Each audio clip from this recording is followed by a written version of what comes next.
Hi everyone. Leo ndofuna ndikambisho ya Simplex Chithyola. Ndofuna ndiyankhule because anaitanisa ma district chairman ndi anthu achipani. Kumene anthu aja ndikwapasa ma 500,000 ndi matumba 55 achimanga. Akuti cholinga kuti anthu azapange support Chakwera kuti Chakwera imeso patikiti ya MCP come 2030. Ndeni funso langa ndili. Kuti Chithyola ali ndi position yanji kuchipani kuti azikalamula ma district chair kuti ayi asangira Chakwera aime patikiti ya MCP.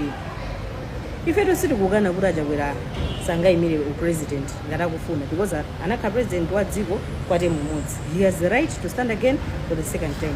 Koma ifeto kuti akhoza kuimira independent. Better still atha kupita kuzipani zina. Akhoza kupanga alliance ndi achisu kaimira chipani cha umodzi. There is no problem. But what we don't want is they should impose their decisions on us. Because Chakwera omwe analuza ndi amalawi omwewo. And you are still forcing things. Kuti munthu yemweyo so amalawi sanakhuluke mabala ake sanapole ni mene anazunzikira. You are still imposing people ndi Chakwera omwewo. And do you think we can win with that?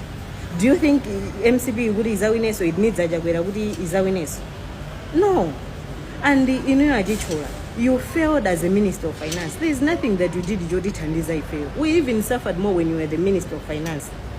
Munakanika kukonza economy ya dziko. Munakanika kukonza zinthu zina kuti ziyende bwino. Yet when the minister you had power. And if Chakwera must go down today, you are one of those people. I mean, you are supposed to go down with him because you are one of the people who contributed to the failure of this country. Kuti Chakwera zilephera. There are people like you. I mean, munathandizira kuti Chakwera achaluze. So why you know you are one of the beneficiaries of Chakwera. So why do you want to force us? Kuti anthu azapange Chakwera omwe azaime pa ticket MCP. He can stand amene mufuna kupanga support Chakwera. You can go and ukapanga support ku independent. You can go with him. You are one of the beneficiaries. So you are one of those bootleggers. So there's nothing that you can do jodi thandiza ife. What you do is to praise Chakwera just because mukuhonga kaudindo kuti anakupasana as leader of opposition. Kuna anthu anzeru and ni madaba kuti Chakwera. Even I questioned the choice yosankha inu khala leader of opposition, to be honest, because you are one of those people amene mwaunonga nawo dziko. To be honest, kukanika kukonza economy ya dziko, kukanika kukonza kuti zinthu ziyende bwino, kuthetsa ma export license. And do you think dziko lopanda anthu kupanga export zinthu zingayenda? Munakanika, you failed, and you also want to fail, and you want to impose your decisions on us kuti tizalephereso tizaluzeso just because iniyo mukungo funa kukhala ni mphamvu basi kusunga mphamvu. And my question to Chakwera, is this how you want to be remembered as the former head of state wa dziko lino? Is this what you want Malawians to think kuti ndinu munthu amene makakamira udindo temu yanu itatha kukakamirabe udindo? You became president wa MCP in 2013 after being chosen convention. Temu yanu imene ikutha 2023 and you're still forcing things mpaka na lero kuti mukhalibe president. Do you want to leave this legacy yonena kuti ndinu munthu mmodzi amene munali munthu okakamira pa udindo? Anthu amene iye John Tembo anakakamira John Tembo anakha pa MCP as MCP president just for 2 terms. Itatha nthawi yake Chakwera anatenga mpando. Koma Chakwera ndi kukakamira mpando ungati kuti mpando ndi wakubanja. No, chipani chisija munthu, chipani chisija kubanja. Alipo anthu ambirimbiri amene they have been in MCP. Izizi tikuzonazi ndi zachilendo. Even akuluakulu enaso amene analimo nthawi imeneyo amene akalambira kwa MCP kwa mazona so kuti ndi zachilendo. Your leadership is different from any other person amene wakhala president wa MCP. The way you've governed, even the way your decisions in MCP sana lokomera anthu achipani. You failed to make decisions othandiza chipani. So why do you want to cling to power leroli kumakakamira? No, ntchito yanu ndi yotsutsa ku opposition. What power do you have ngati leader of opposition kuti muzikanoti ayi ma DC? And tithokoze ma DC because mutaona zinthu ngati zimene munanena munabwera poyera kuti ayi watipasa 500,000 komanso atipasa matumba 5 achimanga. That's the spirit imene ikuyenekera kukhalapo kuti chinthu mukachiona kuti actually imene ndi bribe because ngati zili zachilungamo you're not supposed to call people. Mukungoyenekera kupita convention ngati Chakwera afuna apikisana nawo akapikisane nawo akagwere komweko akachite manyazi because pena pake zikuoneka soti Chakwera sachita manyazi when he's losing. In fact, he was supposed to resign even the moment he failed as president. Analumbisidwa ABM. Ankangwenekera panga resign. Because to be honest, that was a very big disgrace to him. So zonena kuti ndazikhabe kaka ukakamirabe kuchipani. Honestly, I didn't expect this. Ndaye zina zake asogoleratu mmene mumayendesera zinthuzi. We honestly timapanga question kuti kodi anthu awawa Do they really mean kufuna kuthandiza chipani chikapena kufuna kuti akamaza choka mipando chipani chizakhale chatheratu atigulisa? Ntchito yanu ndiyotsutsa kuli zambiri zoti mukatsutse ku parliament ko. You are failing to do that. You are failing your job as a leader of opposition. Koma ndomalimbana ndi ku chipani. No, that's not on. Asiyeni anthu apange decision. Tipite ku convention kula anthu ambirimbiri anzeru amene akhoza kuyendesa chipani even more than Chakwera.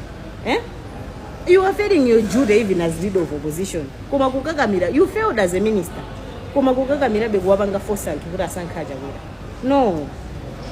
It's high time you leave the party alone, and it's high time Chakwera should decide ndikupanga resign, ndikusiyira anthu ena osati akakamire. Amene amatsutsa kwambiri amene apanga ndanthu amene amapanga benefit ndi Chakwera. They will defend him because apanga benefit, and Chichola is one of the beneficiaries.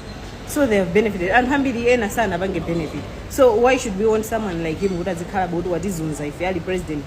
Chipani chipani chake chomwe tasinzika tabanga safa anthu amavutika ntawuni. Nde tizika kamera be kuti munthu omwe azabwereso tizazunzikeso. No. Mr. Speaker, sir, if the above dreams cannot be achieved by DPP government within the next 5 years, then the next MCB government in 2030 will achieve this. Mr. Speaker, sir, in the spirit of one Malawi, one people, and one nation, Mr. Speaker, sir, I need to be protected, Mr. Speaker, sir.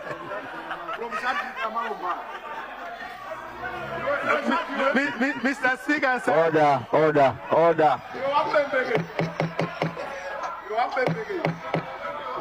Order. Order to my right, order to my left. Thank you, Mr. Speaker, sir. Order members.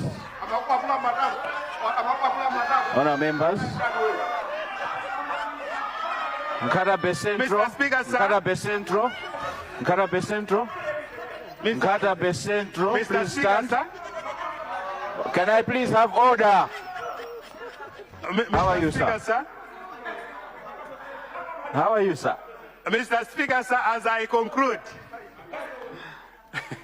Mr. Speaker, sir, as I conclude. Mr. Speaker, sir, as I conclude, I draw honorable members' attention to go through my speech and understand it that it is a speech that is wishing them all the best, because we believe that you can do better in the next 5 years, and that if you don't do that, Mr. Speaker, sir, the next government is coming. In the spirit of one Malawi, one people, and one nation, I thank you, Mr. Speaker, sir, for giving me this opportunity to address the House. Mr. Speaker, sir, you are a good person. Thank you very much for giving me this opportunity.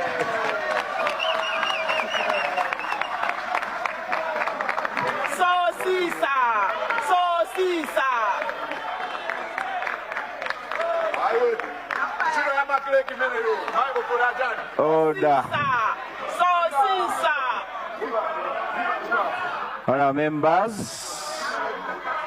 Honorable members.